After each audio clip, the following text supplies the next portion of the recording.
Hello বন্ধুরা, আসসালামু আলাইকুম। সবাইকে কেমন আছো তোমরা সবাই? আশা করি আল্লাহ তাআলার রহমতে ভালো আছো। এনি টাইম স্কুল এন্ড কলেজের পক্ষ থেকে আমি ফাতেমা জিন্নাত মাইশা তোমাদের সকলকে জানাই আন্তরিক শুভেচ্ছা এবং অভিনন্দন। বন্ধুরা, বাসায় বসে সহজভাবে অ্যাকাউন্টিং বোঝার সহযোগিতা পাওয়ার জন্য তোমরা আমার এই চ্যানেলটির সাথে যুক্ত থাকো। আমি এই চ্যানেলে অ্যাকাউন্টিং এর যাবতীয় সকল ধরনের বোর্ড প্রশ্নের সমাধান নির্ভুলভাবে করে দেওয়ার চেষ্টা করব।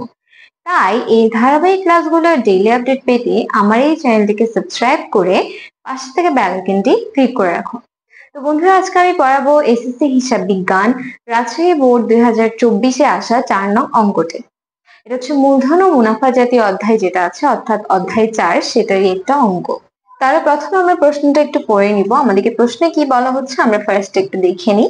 দেখো, আমাদেরকে বিবরণ দেওয়া আছে আর একটা 1/2022, 31/12/2022, এগুলো দ্বারা কি বুঝি?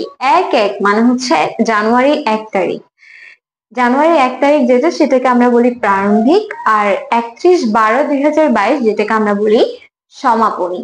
তাহলে দেখো, দেনাদার দেওয়া আছে, যেটা 1-এ দেওয়া আছে সেটা হচ্ছে প্রারম্ভিক দেনাদার, আর যেটা 31 তারিখ দেওয়া আছে সেটা হচ্ছে আমাদের সমাপনী দেনাদার। অর্থাৎ প্রারম্ভিক দেনাদার হচ্ছে 1,25,000 টাকা, সমাপনী দেনাদার হচ্ছে 1,85,000 টাকা। অফিস সরঞ্জাম দেওয়া আছে 1,50,000 টাকা, অর্থাৎ প্রারম্ভিক অফিস সরঞ্জাম। পাওনাদার দেওয়া আছে সমাপনী পাওনাদার 60,000 টাকা, সমাপনী ঋণ 50,000 টাকা। নগদ ও ব্যাংক জমা একটা দেওয়া আছে প্রারম্ভিক, আর একটা দেওয়া আছে সমাপনী। দেখো বন্ধুরা, এখানে একটা লাইন দেওয়া আছে যে জনাব রাকিব প্রতি মাসে 3,300 টাকা পণ্য উত্তোলন করেন। তিনি তার, আচ্ছা এটা একটা লাইন গেল, এরপর হচ্ছে তিনি তার ব্যক্তিগত টাকায় কারবারের জন্য 47,000 টাকা মূল্যের 2টা কম্পিউটার ক্রয় করেন। তাহলে প্রথমে দেখো, আমাদেরকে কতে বলা হচ্ছে যে বছর শেষে অফিস সরঞ্জামের মোট পরিমাণ নির্ণয় করার জন্য। আমি জাস্ট কিওয়ার্ড গুলো লিখেছি, অর্থাৎ যেগুলো আমাদের থেকে নির্ণয় করতে হবে, জাস্ট এগুলা। খতে আমাদেরকে বলা হচ্ছে সমাপনী মূলধনের পরিমাণ নির্ণয় করতে। গতে আমাদেরকে বলা হচ্ছে সমাপনী মূলধন 3,42,500 টাকা ধরে নিট মুনাফা বা ক্ষতির পরিমাণ নির্ণয় করতে। তো চলো বন্ধুরা, আমরা ধাপে ধাপে উত্তরগুলো করে ফেলি। তাহলে ফার্স্ট আমরা করব 4-এর ক। বলা হচ্ছে বছর শেষে অফিস সরঞ্জামের মোট পরিমাণ। তাহলে দেখো, অফিস সরঞ্জাম দেওয়া আছে প্রারম্ভিকটা, আমরা লিখবো প্রারম্ভিক অফিস সরঞ্জাম 47,000 টাকা মূল্যের 2টা কম্পিউটার। আমরা জানি কম্পিউটার এসব জিনিস হচ্ছে কি অফিস সরঞ্জাম, ঠিক আছে? তাহলে আমরা লিখবো নতুন অফিস সরঞ্জাম 47,000 গুণ 2। কেন 2? কারণ আমাদেরকে বলা হচ্ছে 2টা কম্পিউটার কিনেছে। তাহলে আমরা যদি এটা গুণ করি আমাদের 94,000। তাহলে টোটাল করলে আমাদের আসবে 2,44,000।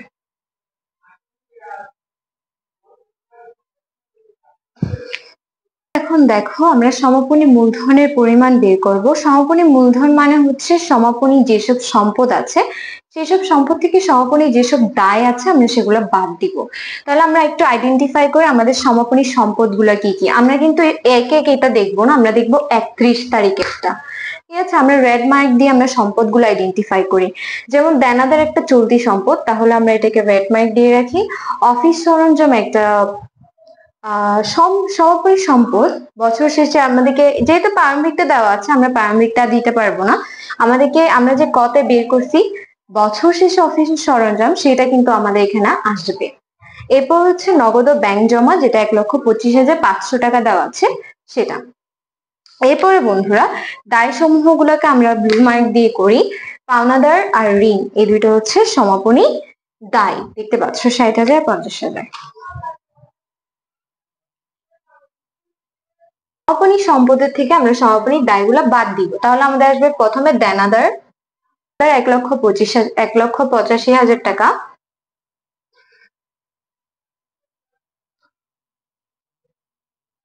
অফিস সরঞ্জাম 2,44,000 টাকা, যেটা আমরা কতে পাইছি, ওটা কিন্তু সমাপনী অফিস সরঞ্জাম।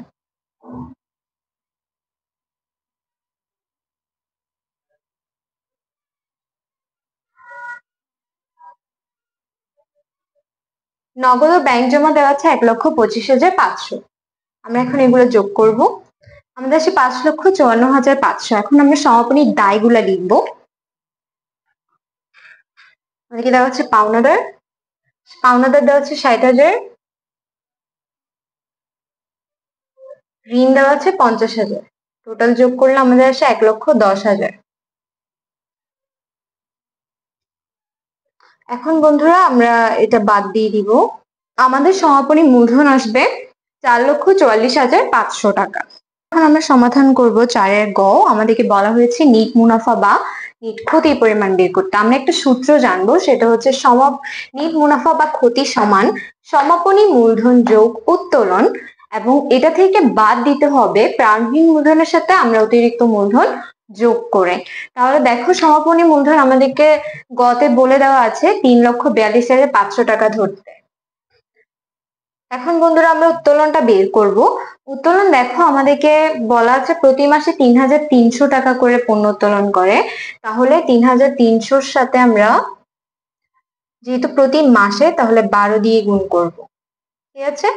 এরপর এটা থেকে আমরা বাদ দিব প্রারম্ভিক মূলধন। এখন প্রারম্ভিক মূলধন তো আমরা বের করে নিই, তাহলে আমরা প্রারম্ভিক মূলধনটা বের করে নিব। প্রারম্ভিক মূলধন বের করব কিভাবে, আমরা যেভাবে সমাপনী মূলধনটা বের করছি সমাপনী সম্পদ থেকে সমাপনী দায়গুলা বাদ দিয়ে আমরা সেম ভাবে প্রারম্ভিক মূলধন কিভাবে বের করব, প্রারম্ভিক সম্পদ থেকে প্রারম্ভিক দায়গুলা বাদ দিব, ঠিক আছে। তাহলে প্রারম্ভিক সম্পদ গুলো আমরা একটু দেখি। দেনাদার দেওয়া আছে, অফিস সরঞ্জাম দেওয়া আছে এবং নগদ ও ব্যাংক জমা দেওয়া আছে। খেয়াল রাখো বন্ধুরা, আমাদেরকে কিন্তু ঋণের একটাও পরিমাণ দেওয়া নাই, তাহলে শুধু আমাদের কি হবে প্রারম্ভিক সম্পদ গুলো যোগ করে হয়ে যাবে। তাহলে এই তিনটা আমরা যোগ করব, 3,85,000 টাকা। যেহেতু দায় নেই তাহলে আমাদের আর বাদ দিতে হচ্ছে না। আমরা অতিরিক্ত মূলধন যোগ করব। অতিরিক্ত মূলধন কোনটা, যেটা মালিক কি করছে ব্যক্তিগত টাকার মাধ্যমে 47,000 টাকা মূল্যে 2টা কম্পিউটার ক্রয় করছে, ঠিক আছে, এটাকে বলা হয় অতিরিক্ত মূলধন। তাহলে 47,000 টাকা গুণ 2, তাহলে আমাদের ইয়াটা লিখি 39,600 আসে, অর্থাৎ উত্তোলনটা গুণ করলে এটা আমরা রেখে মাইনাস প্রারম্ভিক মূলধন হচ্ছে 3,85,000 যোগ 94,000 টাকা। তাহলে আমরা ফার্স্টে সমাপনী মূলধন আর উত্তোলনটা যোগ করব। 3,82,100 টাকা আমরা বাদ দিব, এটা আমরা এখন যোগ করব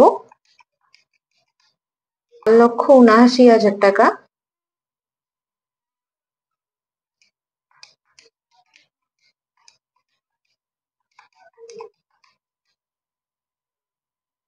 আমাদের আসে 96,900 টাকা। তো বন্ধুরা আমরা যদি এটা থেকে এটা বাদ দিই আমাদের আসে 96,900, এটাই হচ্ছে নিট মুনাফা বা ক্ষতির পরিমাণ। তো বন্ধুরা আজকে এই পর্যন্তই। আগামীকাল আমি ইনশাল্লাহ আরো একটি নতুন ভিডিও নিয়ে হাজির হয়ে যাব। তো তোমাদের কাজ হচ্ছে আমার এই চ্যানেলটিকে সাবস্ক্রাইব করে পাশে থেকে বেল আইকনটি ক্লিক করে রাখা, যাতে আমি যখনই ভিডিও আপলোড দেই না কেন তোমরা সেই নোটিফিকেশনটা পেয়ে যাও এবং তোমরা তোমাদের দ্রুত সমস্যার সমাধান করে ফেলতে পারো।